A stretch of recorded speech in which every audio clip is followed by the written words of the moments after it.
Hello दोस्तों। तो स्वागत है आपका पिंकी की हिंदी में। तो चलिए पिंकी की हिंदी में आज देखते हैं हिंदी भाषा और उसका विकास। तो हिंदी भाषा उद्भव, विकास और स्वरूप में आज क्या क्या टॉपिक हम देखने वाले हैं, इस पर थोड़ी नज़र डालते हैं। तो पहला है हिंदी की ऐतिहासिक पृष्ठभूमि, दूसरा हिंदी नाम और उसके विभिन्न रूप, तीसरा है भारतीय आर्य भाषाएं, चौथा भारतीय आर्य भाषाओं का काल विभाजन और हिंदी की उपभाषाएं तथा उनकी बोलियां। ये सारे टॉपिक्स जो हैं वो हम आज इस वीडियो में देखने वाले हैं। तो ध्यान से इस वीडियो को देखिए और समझिए।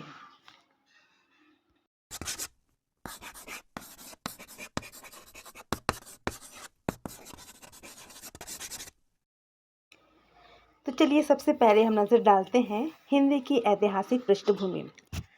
संसार की प्रत्येक भाषा की एक सैद्धांतिक व्यवस्था होती है। हिंदी एक भारतीय आर्य भाषा है।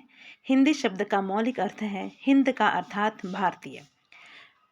भाषा के अर्थ में हिंदी का प्रयोग पारसियों और अरबों ने किया। पंडित राम नरेश त्रिपाठी के अनुसार ईरानी महाभारत काल से ही भारत को हिंद कहने लगे थे। अतः स्पष्ट है कि कालांतर में हिंद देश के निवासियों को हिंदुस्तानी और उनकी भाषा को हिंदी कहा जाने लगा। चलिए अब देखते हैं हिंदी नाम और उसके विभिन्न रूप। हिंदी शब्द का संबंध संस्कृत शब्द सिंधु से माना जाता है। सिंधु सिंध नदी को कहते थे और उसी आधार पर उसके आसपास की भूमि को सिंधु कहने लगे। यह सिंधु शब्द ईरानी में जाकर हिंदू और फिर हिंद हो गया और इसका अर्थ हुआ सिंध प्रदेश। बाद में ईरानी धीरे धीरे भारत के अधिक भागों से परिचित होते गए और इस शब्द के अर्थ में विस्तार होता गया तथा हिंद शब्द धीरे धीरे पूरे भारत का वाचक हो गया। इसी में ईरानी का इक प्रत्यय लगने से हिंदिक बना, जिसका अर्थ है हिंद का। यूनानी शब्द इंदिका या अंग्रेजी शब्द इंडिया आदि इस हिंदिक के ही विकसित रूप हैं। हिंदी भी हिंदिक का ही परिवर्तित रूप है और इसका मूल अर्थ है हिंद का। इस प्रकार यह विशेषण है किंतु भाषा के अर्थ में संज्ञा हो गया है। हिंदी भाषा के लिए इस शब्द का प्राचीनतम प्रयोग शरफुद्दीन यज़दी के जफरनामा 1424 में मिलता है। चलिए अब देखते हैं भारतीय आर्य भाषाएं। विश्व की लगभग 3000 भाषाओं को मुख्यतः 12 भाषा परिवारों में विभाजित किया गया है। भारोपीय यानी भारत यूरोपीय, दूसरा द्रविड़ चीनी, सेमेटिक, टैमेटिक, आग्नेय, Ural, Bantu, Red Indian, Caucasus, सुडानी तथा बुशमैन। इन 12 भाषा परिवारों में भारोपीय समूह विश्व का अत्यंत विस्तृत भाषा परिवार है। हिंदी इसी भाषा परिवार की भाषा है। इस भाषा परिवार की भारतीय शाखा को ही भारतीय आर्य भाषा कहा जाता है। चलिए अब देखते हैं भारतीय आर्य भाषाओं का काल विभाजन। पहला है प्राचीन आर्य भाषाएं जो है 1500 ईसा पूर्व से 500 ईसा पूर्व तक। दूसरा है मध्यकालीन भारतीय आर्य भाषाएं जो है 500 ईसा पूर्व से 1000 ईसा पूर्व तक। तीसरा है आधुनिक भारतीय आर्य भाषाएं जो है 1000 ईसा पूर्व से अब तक। चलिए अब नज़र डालते हैं सबसे पहले प्राचीन भारतीय आर्य भाषाएं जो है 1500 ईसा पूर्व से 500 ईसा पूर्व तक। प्राचीन भारतीय आर्य भाषाओं को 2 भागों में विभाजित किया गया है जो है वैदिक संस्कृत तथा लौकिक संस्कृत, जिसका विवरण इस प्रकार है। पहला है वैदिक संस्कृत। वैदिक संस्कृत को 3 भागों में विभाजित किया जा सकता है। पहला संहिता, ब्राह्मण एवं उपनिषद। संहिता के अंतर्गत 4 वेद आते हैं, ऋग्वेद, यजुर्वेद, सामवेद और अथर्ववेद। दूसरा है ब्राह्मण संहिता। ब्राह्मण प्रत्येक संहिता के अपने अपने ब्राह्मण ग्रंथ हैं जो है जिसमें वेद हैं, ऋग्वेद जो ब्राह्मण ग्रंथ है, ऐतरेय ब्राह्मण, शतपथ ब्राह्मण, तैत्तिरीय ब्राह्मण, तांडव अथवा पंचविंश ब्राह्मण तथा गोपद ब्राह्मण। उसके बाद बारी आती है उपनिषद की। उपनिषद वस्तुतः ब्राह्मण ग्रंथों के ही अंतिम भाग हैं। उपनिषदों की संख्या 108 है, परंतु इसमें 12 उपनिषद ही मुख्य हैं।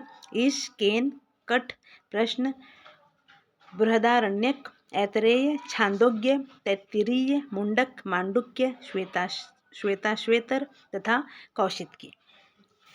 विद्वानों ने वैदिक ध्वनियों की संख्या 52 मानी है। इसमें 13 स्वर तथा 39 व्यंजन हैं। वैदिक संस्कृत में 3 लिंग तथा 3 वचनों का प्रयोग किया जाता है। 3 लिंग है पुल्लिंग, स्त्रीलिंग व नपुंसकलिंग, और वचन है एक वचन, द्विवचन व बहुवचन। दूसरा है लौकिक संस्कृत। पाणिनि की अष्टाध्यायी, रामायण, महाभारत, पुराण आदि की रचना लौकिक संस्कृत में ही हुई है। चलिए अब देखते हैं मध्यकालीन भारतीय आर्य भाषाएं, जो है 500 ईसा पूर्व से 1000 ईसा पूर्व तक। इसे भी 3 भागों में विभाजित किया गया है। पहला है पाली, जिसे प्रथम प्राकृत भी कहते हैं। दूसरा है प्राकृत। तीसरा है अपभ्रंश। प्राकृत को द्वितीय प्राकृत भी कहते हैं, जिसके अंतर्गत हैं शौरसेनी प्राकृत, अर्धमागधी, मागधी, पैशाची व महाराष्ट्री। तीसरा है अपभ्रंश। अपभ्रंश से जो भाषाएं निकली वो कौन कौन सी हैं ये भी देख लेते हैं। शौरसेनी अपभ्रंश निकली हैं पश्चिमी हिंदी, राजस्थानी, गुजराती। दूसरा है पैशाची अपभ्रंश, जिससे बनी पंजाबी। ब्राह्मण अपभ्रंश, जिससे निकली सिंधी। चौथा है खस अपभ्रंश, जो है पहाड़ी। महाराष्ट्री अपभ्रंश, जिससे निकली मराठी। अर्धमागधी अपभ्रंश, जो है पूर्वी हिंदी। उसके बाद है मागधी अपभ्रंश, जिससे निकली बिहारी, उड़िया, बांग्ला तथा असमिया। चलिए अब देखते हैं तीसरा काल, जो है आधुनिक भारतीय आर्य भाषाएं, जो है 1000 ईसा पूर्व से अब तक। इसे भी 3 भागों में विभाजित किया गया है।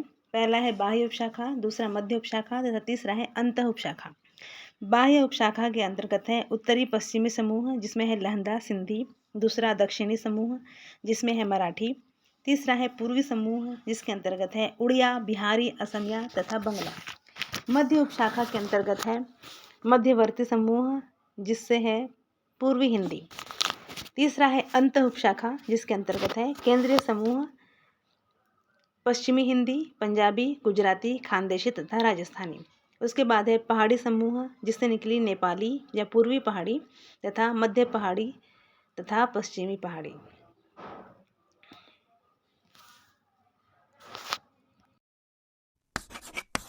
चलिए देखते हैं कि हिंदी की उपभाषाएं तथा उनकी बोलियां कौन कौन सी है। हिंदी के अंतर्गत आने वाली 5 उपभाषाएं एवं उनकी बोलियां इस प्रकार हैं।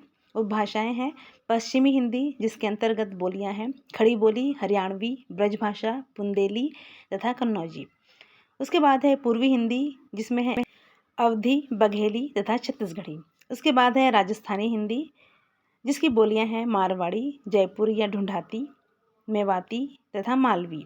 उसके बाद है बिहारी हिंदी, जिसमें बोलियां हैं भोजपुरी, मैथिली तथा मगही। फिर है पहाड़ी हिंदी, जिसकी बोलियां हैं गढ़वाली, कुमाऊनी तथा नेपाली। तो ये थी हिंदी की उपभाषाएं तथा उनकी बोलियां। यदि आपको ये वीडियो अच्छी लगी है तो लाइक कीजिए, सब्सक्राइब कीजिए और मुझे बताइए कि आपको कौन कौन से सब्जेक्ट पर, कौन कौन से विषय पर जो है वीडियो चाहिए, जिस पर मैं किताबों से ढूंढ कर आपके लिए वीडियो बनाऊंगी और अपलोड करूंगी।